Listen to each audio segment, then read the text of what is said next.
नमस्ते भाइयों और दोस्तों। 2 फरवरी 2024 को भगवान ने मुझे एक सपने में चेतावनी दी, जिसमें उन्होंने मुझे दिखाया कि विपत्ति और महान विपत्ति निकट आ रही है। वह संकट का समय जो कभी नहीं देखा गया और नहीं देखा जाएगा, जो 7 वर्षों तक चलेगा पूरे पृथ्वी पर यीशु के चर्च के उठाए जाने के बाद।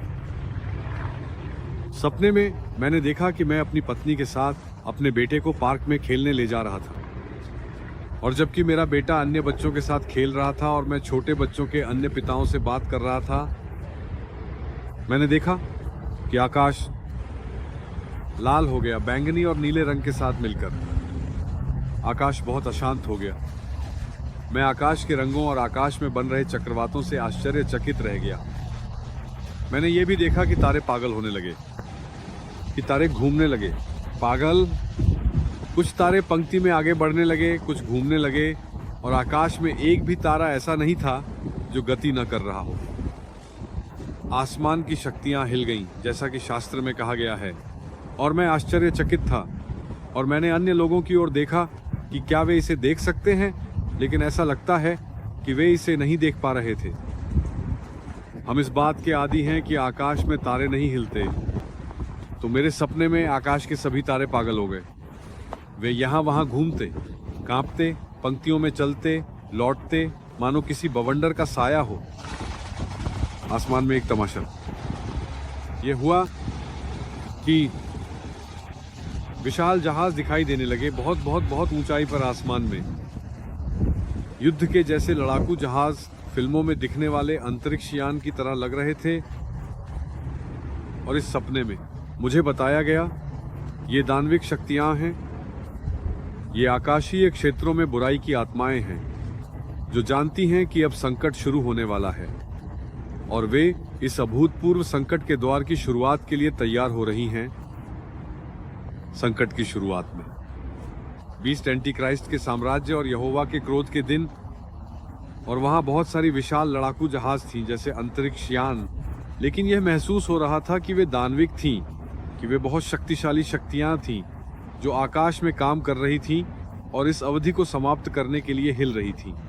इतिहास की इतनी भयानक, कड़वी और अंधेरी बात जो मानवता के लिए है, वह है डैनियल में भविष्यवाणी की गई संकट, जो प्रभु यीशु द्वारा मत्ती में भविष्यवाणी की गई। अध्याय 24, जो प्रकाशित वाक्य में भविष्यवाणी की गई है, आदि। मैंने फिर से माता पिता, बच्चों और उन परिवारों की ओर देखा जो हमारे साथ खेल के पार्क में थे, और ऐसा लगता था कि कोई भी ये नहीं देख रहा था कि आसमान कैसा था। केवल मेरी पत्नी और मैंने ही इसे नोटिस किया। सपने का दृश्य बदल गया, और मैंने देखा कि अगला दृश्य तब था जब संकट शुरू हो चुका था। और मैंने अत्यंत हिंसक भीड़ें देखी जो उन ईसाइयों को लिंच कर रहे थे, जो रह गए थे, जो उठाए जाने से चूक गए थे। और मैंने उन उग्र और दानविक भीड़ को देखा जो मशालें, तलवारें, चाकू, कुल्हाड़ियां और डंडे लेकर जा रहे थे, ईसाइयों को खोजने के लिए जो रह गए थे, उन्हें नष्ट करने के लिए। क्योंकि मैंने देखा कि शैतान और एंटीक्राइस्ट ने दुनिया को मनाने में सफल रहे कि उन्हें ईसाइयों से नफरत करनी थी और उन्हें घृणा करनी थी। और मैंने देखा कि ईसाई जो पीछे रह गए थे, वे ठंडे थे, पवित्रता की कमी के कारण सांसारिक थे, क्योंकि उन्होंने यीशु के प्रति समर्पित जीवन नहीं जिया, क्योंकि उन्होंने सुसमाचार का पालन नहीं किया, क्योंकि उन्होंने पागल संगीत सुना, क्योंकि उन्होंने टैटू बनवाए, क्योंकि उन्होंने व्यभिचार किया, क्योंकि उन्होंने पोर्नोग्राफी देखी, क्योंकि उन्होंने अमोरल कपड़े पहने, क्योंकि उन्होंने गंदे शब्द कहे, क्योंकि उन्होंने पागल प्रेमियों या प्रेमिकाओं को रखा, आदि। प्रभु यीशु को प्रसन्न न करने के कारण, क्योंकि नहीं हर दिन प्रार्थना करना और बाइबल पढ़ना, पवित्र आत्मा की पूर्णता की खोज नहीं करना, उन्होंने उन्हें छोड़ दिया। और मैंने देखा कि वे आतंकित थे, उन उग्र भीड़ से छिपते हुए, जो कुछ और नहीं बल्कि उनकी मौत की तलाश में थी। और सपने में मैंने देखा कि वह आयु समूह जो सबसे अधिक उठाए जाने से चूक गया और संकट में सबसे अधिक गया, वे युवा और किशोर थे। उन्हें देखकर मुझे बहुत दुख हुआ, डर के मारे। मैंने देखा कि उन भीड़ में अधिकांश को मार दिया जाता था, उन्हें बड़ी हिंसा के साथ नष्ट कर दिया जाता था, केवल इसलिए कि वे ईसाई थे। लेकिन कुछ और थे, वे जैसे अस्थायी जेल या कारागार बना रहे थे, जमीन में गड्ढे खोदते थे और उन्हें एक ग्रिल से ढक देते थे।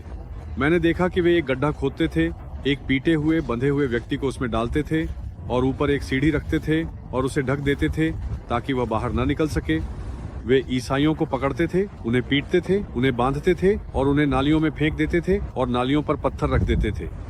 और मैंने एक 16 साल की किशोरी को देखा जो विद्रोही होने के कारण उठाए जाने से चूक गई, क्योंकि उसके माता पिता ईसाई थे, लेकिन वह आज्ञा नहीं मानती थी। उसने एक खोई हुई जिंदगी जी, राजा यीशु के प्रति खुली अवज्ञा में। उसने अपने माता पिता की बात पर ध्यान नहीं दिया। तब तुरी बजी और उन्होंने उसे छोड़ दिया। इस लड़की को देखकर मुझे बहुत दुख हुआ। उसे पिटते, गाली देते, बांधते हुए देखना। उन्होंने जमीन में एक गड्ढा खोदा और उसे गड्ढे में डाल दिया और एक ग्रिल से ढक दिया, क्योंकि वे चाहते थे कि वह भूख से मर जाए और प्यास से। वे उन्हें केवल मारना नहीं चाहते थे, बल्कि उन्हें यातना देना चाहते थे और फिर उन्हें मारना। ये इतना भयानक था। मैंने बहुत सारे युवा देखे, मैंने बहुत सारे किशोर देखे जो पीछे रह गए। मेरा दिल दुखा। यह वह आयु समूह है जो यीशु के चर्च के उठाए जाने से सबसे अधिक हो जाएगा, और वे ईसाई परिवारों में हैं।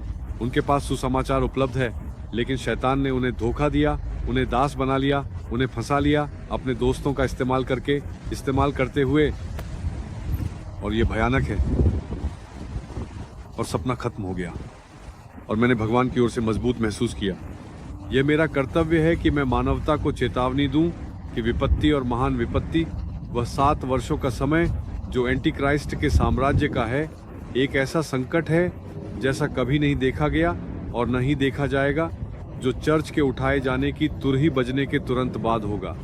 विपत्ति शुरू होने वाली है। ये निकट है, जल्द ही आ रहा है। तैयार हो जाओ। पवित्रता में जीना, अपने आप को समर्पित करते हुए, यीशु से सभी से अधिक प्रेम करते हुए, बाइबल पढ़ना नहीं छोड़ते हुए, प्रार्थना करना नहीं छोड़ते हुए, पवित्र आत्मा की समतलता की खोज करते हुए, सुसमाचार का प्रचार करते हुए, स्तुति गाते हुए, उपवास का अभ्यास करते हुए, पवित्रता के साथ वस्त्र पहनते हुए, पवित्र अशुद्ध नहीं शब्दों में बात करते हुए, पवित्र अशुद्ध नहीं संगीत सुनते हुए, ये देखते हुए कि आप किसके साथ हैं, कौन सी फिल्में देख रहे हैं, अपनी आंखों, अपने मुंह, अपने कानों का ध्यान रखते हुए, जब तुरही बजेगी तो दोष मुक्त पाए जाने के लिए। प्रभु एंटी क्राइस्ट आ रहा है। मैंने सपने में भी देखा कि अन्य ईसाई उन लोगों को मारने की कोशिश कर रहे थे जिन्होंने उन्हें खोज निकाला, और वे जनसमूह को सूचित करने जा रहे थे ताकि वे उन्हें उकसाएं और मार डालें। और मैंने देखा कि ईसाई लोग, जब उन्हें एहसास हुआ कि उन्हें उनके छिपने के स्थान पर खोज लिया गया है, तो वे अपहरण करने या मारने की कोशिश कर रहे थे। उनके खोजकर्ताओं को, जो उन्हें उन जनसमूहों के पास ले जाने वाले थे जिनके पास पशु का चिन्ह था और जो एंटी क्राइस्ट और उसकी छवि की पूजा करते थे।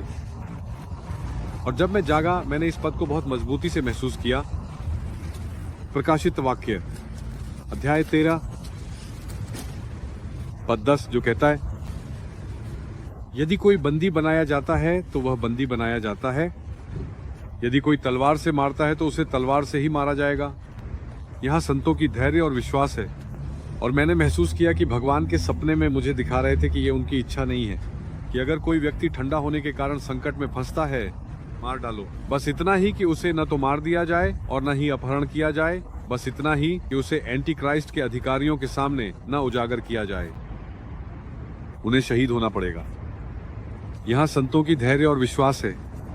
यीशु में तैयार हो जाओ ताकि तुम योग्य माने जाओ, जो आने वाला है उससे बचने के लिए, और तुम मनुष्य के पुत्र के सामने उसकी आगमन पर खड़े हो सको।